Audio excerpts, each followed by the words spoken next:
So SeaWorld likes to be in the news a lot, but today we have a very fascinating article that I actually came across just by accident. And here, let me pull it up now. And this is actually from Times of San Diego here. And this is talking about some 40-year long plan, which is very interesting. So let's read down here in this article. SeaWorld has no specific plans to resurrect a long proposed theme park resort, but the idea remains in the park's long term vision 40 years after it was first introduced.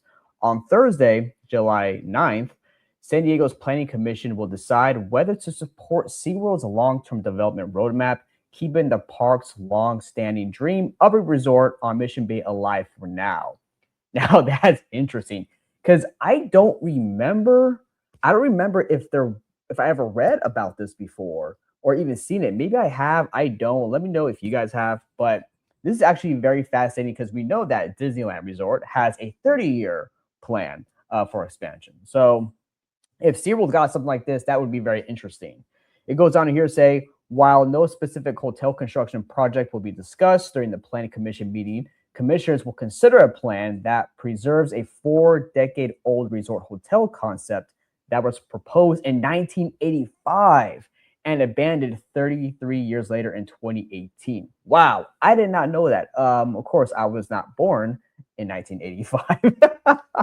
And wow, that's a long time plan to have some concept and never used. That's insane. The hotel reveals SeaWorld's decade-long effort to grow from a single-day attraction to a destination resort, similar to other major theme parks like Disneyland, of course, right?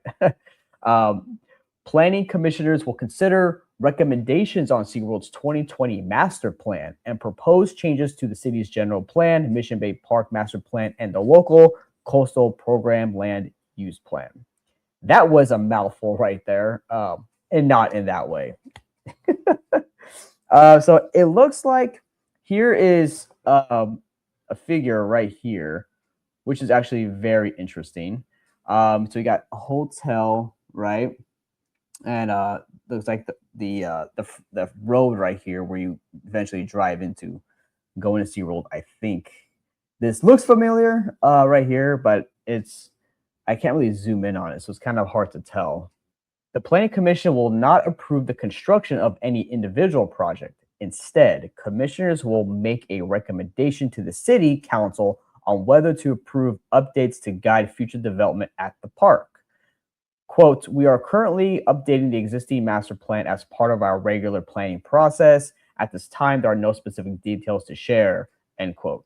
A SeaWorld representative wrote in response to a request for comments. SeaWorld rents its park property from the city, which I did not know, meaning future development must follow approved planning documents and will only be permitted after performing the required environmental and regulatory reviews. So that's interesting, right? I did not know that SeaWorld actually did not own the park property. I thought they did, especially with how long SeaWorld San Diego has been there. You would have thought by now they would have at least owned it. If they didn't own it before, then they would have owned it, in all these years, right? But I guess not. That's pretty fascinating. It goes on here to say long-range master plans allow cities and property owners to outline future development options, even when individual projects are not immediately planned or funded. The new plan must first clear the city's approval process before heading to the California Coastal Commission for review.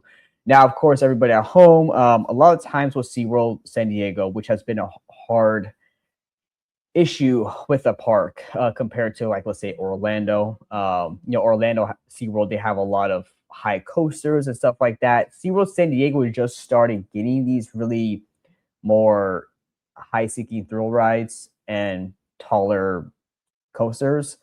But for a long time, it's been hard for SeaWorld to get that. One, just because I think, just the investment just wasn't there. So that push wasn't there for it. Two, because depending if how close you are to the coast, you always have to get Coastal Commission approval of California. So the same thing with Legoland, because that's in Carlsbad, and they are very close to the coast, and they too have to get approval from the Coastal Commission to do any type of projects, such as when they did Lego Galaxy, they had to get Coastal Commission approval for that. Approval of the plan does not authorize construction. Any future hotel will require its own coastal development permit and commission approval. So, of course, again, just a lot more hoops to jump through. It's just very annoying. I don't believe Disneyland has to go through that because they're not super close to the coast. The three-story, 300-room hotel on Perez Cove Way was first introduced as a part of SeaWorld's waterfront development in its 1985 master plan, including a parking structure and a marina expansion. See, that would have been cool, and that would be cool now.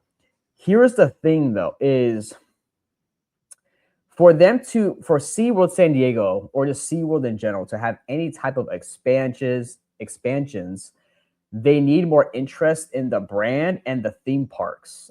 And to do that, I'm telling you, that Blackfish documentary really soured the taste in like everybody's mouth about SeaWorld, the orcas, captivity, stuff like that. So they're really going to have to turn their parks around to be more amusement parky or really add theme park dark ride elements to these SeaWorld parks and really turn the perception into, hey, we're not really doing captured, contained animals anymore. Now it's really about the attractions, right? Coasters, dark rides, flat rides, round rides. You got to get those things in there. Character meet and greets, parades, fireworks.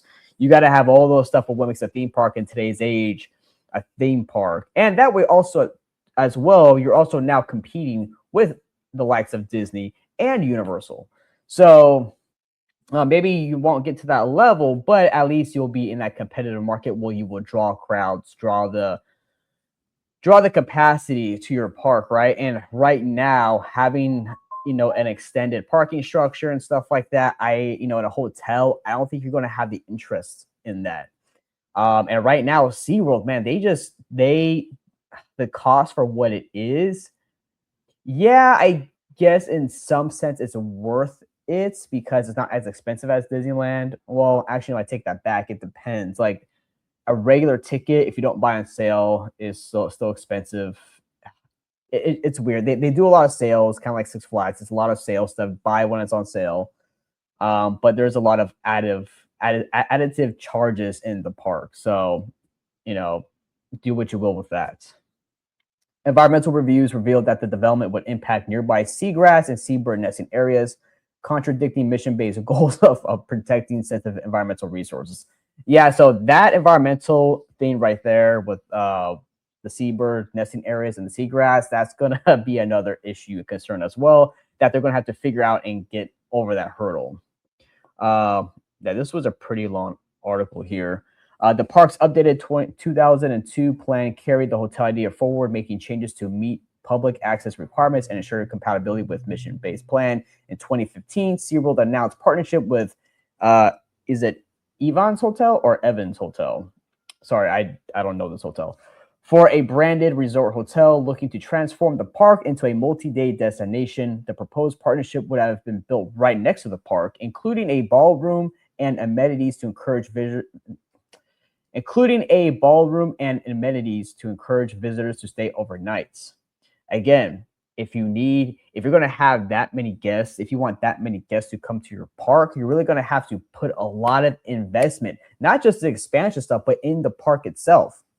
You really got to turn the perception of what SeaWorld means to the general public. The announcement came as SeaWorld was attempting to reverse declining attendance following years of criticism over its treatment of captive orcas, which intensified after the 2013 documentary Blackfish focused on 3 deaths caused by Tilikum, a wild-caught orca. Company filings described expanding resort opportunities as a way to increase guests.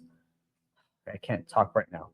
Company filings described expanding resort opportunities as a way to increase guest spending and encourage longer stays.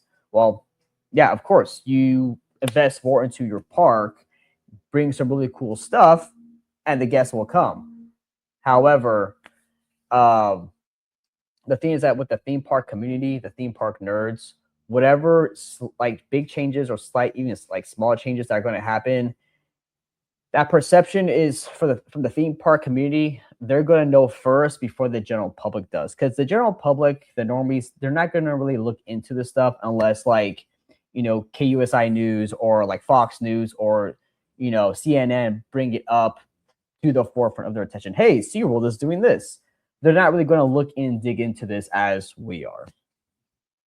This agreement was terminated in 2018 with SeaWorld reporting a $2.8 million loss and refocusing development efforts from hospitality to attractions. That's not good at all. Let's see. The Evans Hotel later alleged in a lawsuit that labor group opposition led to the cancellation. The lawsuit was dismissed by a federal judge.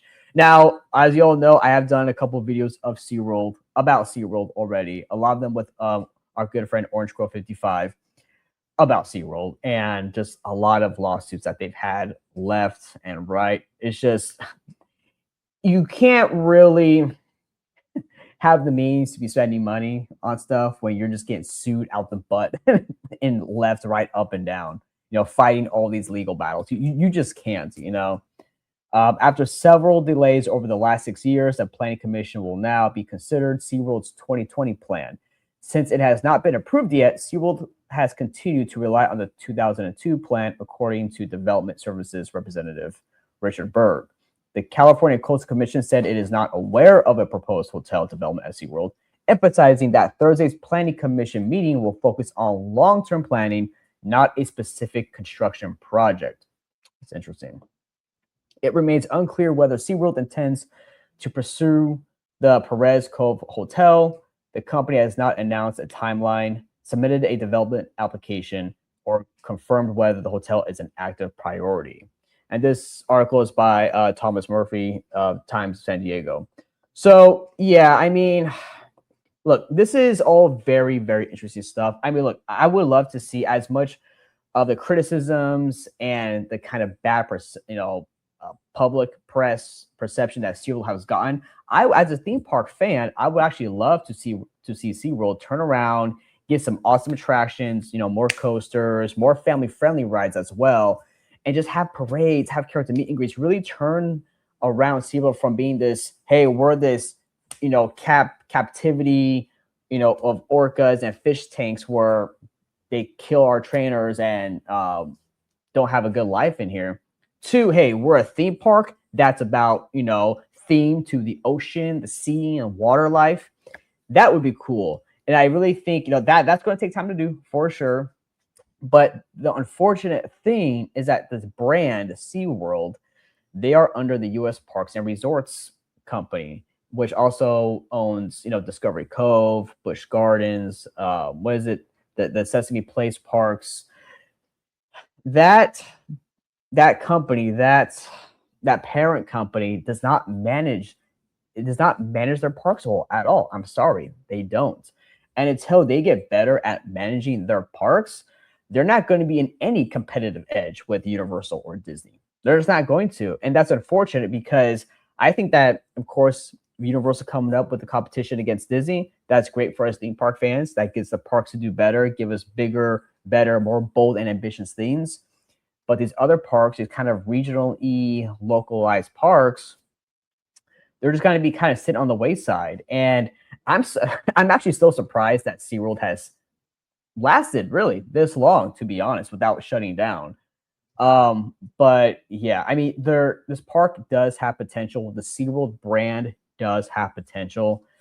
The parent company just really needs to get better focus management on this and really turn the tides into its favor. Invest, do things the right way, or else you won't have people suing you left and right. And just really get those grade A attractions, have something that's good for guest experience.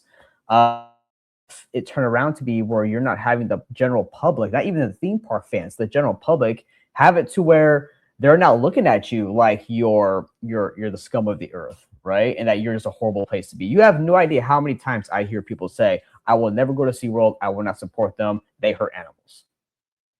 You don't want any kind of opinion like that about your theme park, your business. So you better get your crap together at U.S. Parks and Resorts.